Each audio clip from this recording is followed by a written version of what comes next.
All right, now for one of my favorite parts, soldering the harness. It is very important. With practice, I find it quite enjoyable. So do other people, they get good practice with it. And it is critical to having a reliable bot.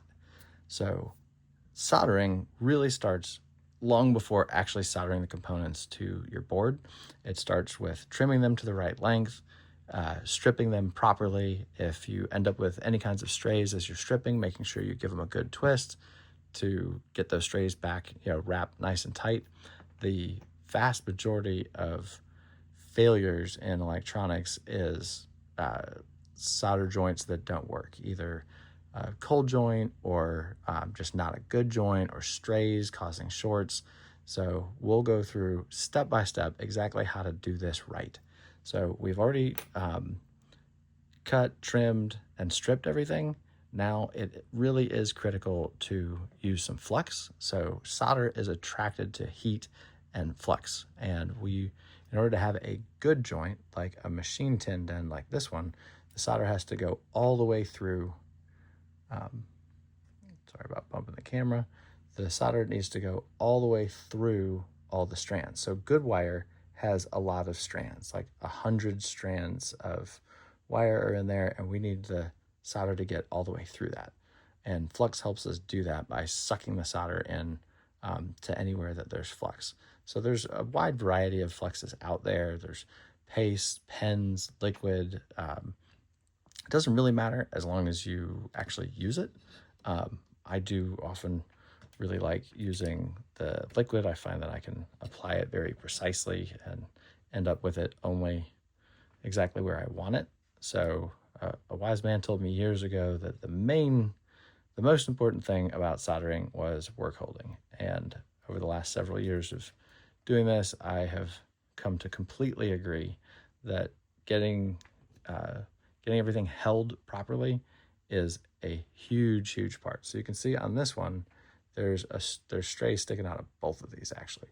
So part of the official electrical, as they teach electrical engineers and electricians, twisting after stripping is an official step.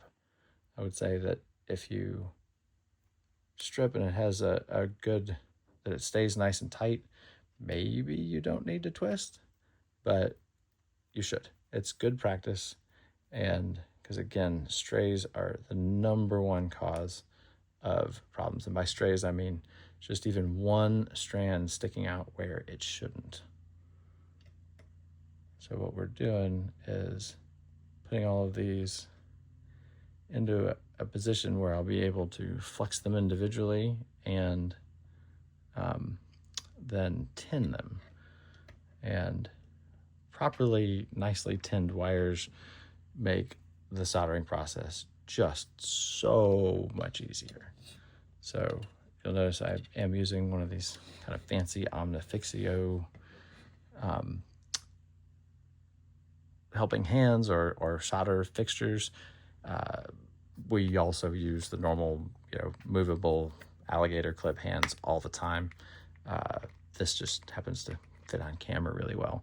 So this is a liquid flux, and I'm putting just the smallest amount that I possibly can on the ends of each of these wires.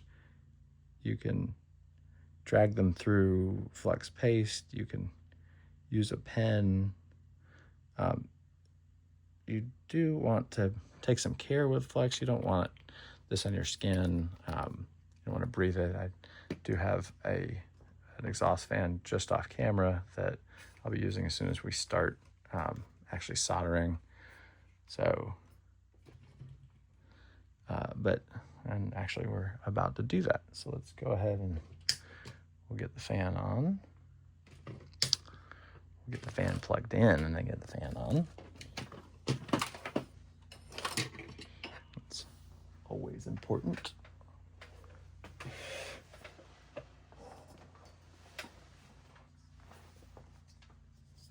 I'm not sure what I just unplugged, but that's okay. So there, I've got my exhaust fan right here, so it's pulling it away. This one has a filter in it.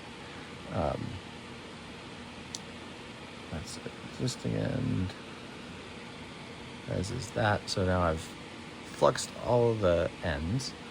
I'm gonna go ahead and for doing this, it's fine. So we really, really like these new cartridge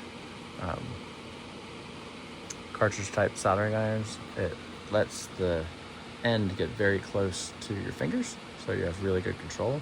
It's also hot swappable. This step can be done with the chisel tip.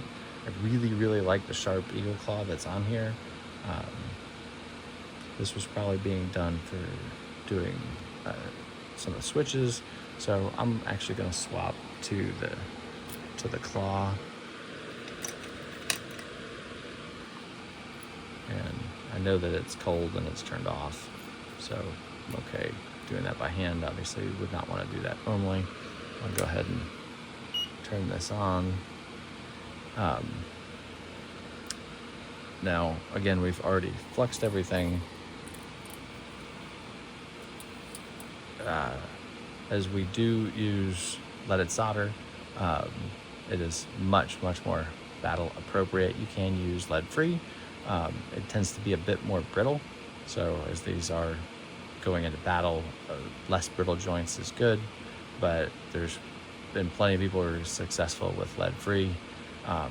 It's never a bad idea to wear gloves if you're using leaded solder. Regardless of whether you use gloves or not, as soon as you finish, you must wash your hands with cold water and soap, which we always do. Now you'll notice I'm tinning the iron, and tinning is just another word for getting a little bit of solder on the end. That's a bigger amount than normally that I would put on there, but for tinning and soldering, you want to heat the component and then flow solder in so that the solder flows into whatever it is that you are tinning or soldering. So you can see I'm putting the iron on the back of these wires, kind of supporting it, and then putting the solder on the front, and it sucks the solder through the wire.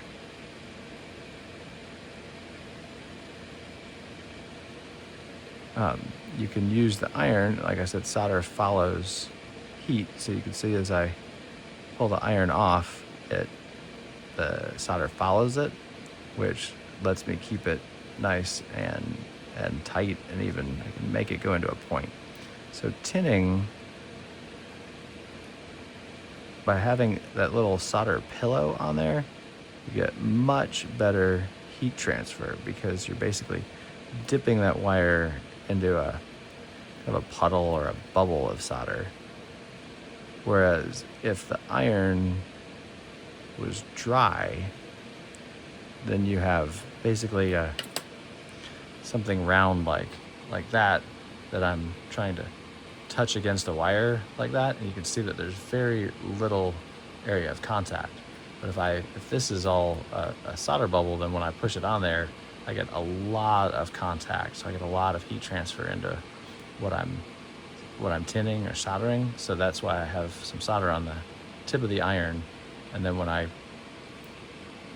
that's liquid, and then when I put the iron onto whatever I'm trying to tin, I get a lot of area of contact, and it transfers heat, and then it sucks the solder in.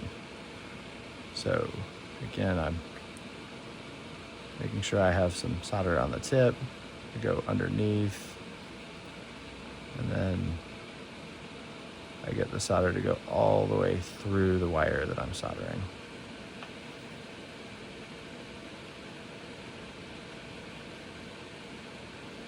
And you can see that I'm drawing these off the end to try and keep them as thin and kind of pointy as possible. That one's a machine tinned end. Now, pretty much every time I put the iron away, I'm gonna clean it in that brass sponge. So those are all done, except that end was pre-tinned, but it's not very good. So, and what I mean by that is you can see how it's flared out. That will be quite a bit harder to fit through the holes. And it might fit, but it might not even.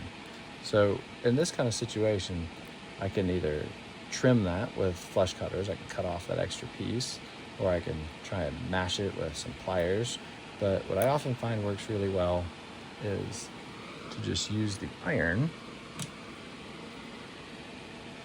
and somewhere safe to do this is a flat piece of metal. Sometimes I'll do it right there on a pair of pliers, but these Fixos have this little section without any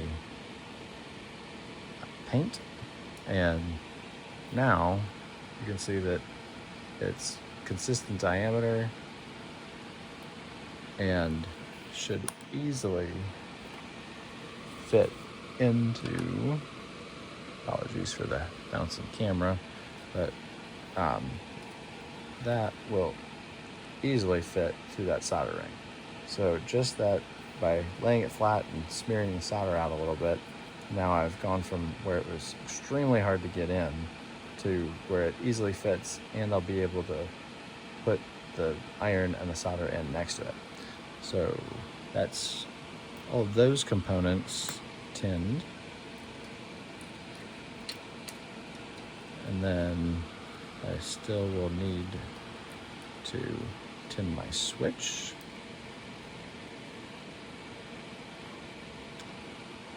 And my motor connectors. So this was on my left motor connector. This one was on my right.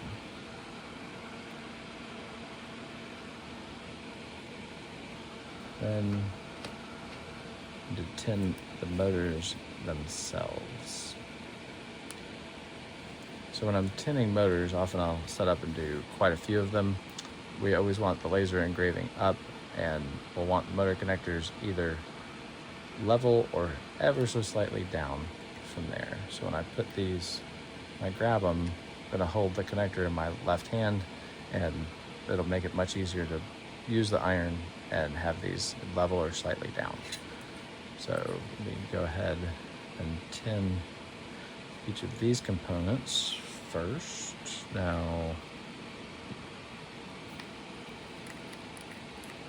and I'm going to use my liquid solder. Just again, I find it fairly easy to control, and that is very unusual. So I'm moving things around on the desk. You'll notice that that motor blade actually got bent over. I can't even tell you how rarely I see something like that. So this is not part of a normal production process, but in the vein of doing the work before soldering, it is really critical that your components are good before you solder.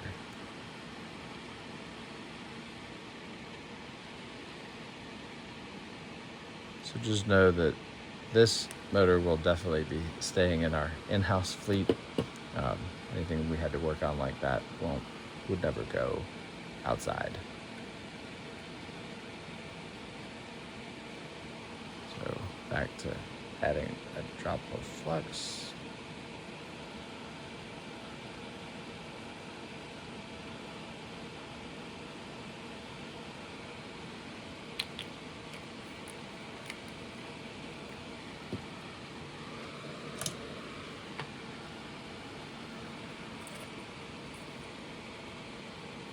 Then we'll again tin the iron.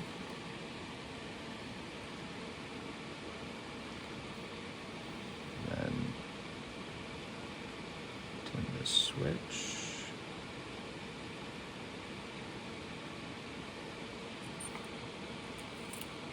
And you'll notice I put a gentle curve on the end of this. I just find that it makes it much easier to get the solder to where I want. Now when I tin motor tabs, I'm going to put the iron on one side and I'm going to tin the iron, and then put the iron on one side and the flux on the other. That makes sure that I'm getting the solder through that tab, all the way through that hole. So soldering is not about making mechanical connections. It's about making good low resistance electrical connections. But in some cases, it's also a mechanical connection. And onto the motors, it is, and that hole helps make sure that the whole joint can't pull off the tab because the solder goes through the hole. So you'll notice the ends of the motor connectors I've gone ahead and made fairly fat because they're going to the motor tabs, they're not going into the Malenki itself. It's always safer to put an iron away, not try and hold it while you do other stuff. We gotta flux our last motor here, and actually to redo that, we'll be putting the motor connectors on. Go ahead, and again, I'm being aware of where the laser engraved numbers are and making it easy for me to put those straight or slightly angled. So this one still needs flux, and then tinning.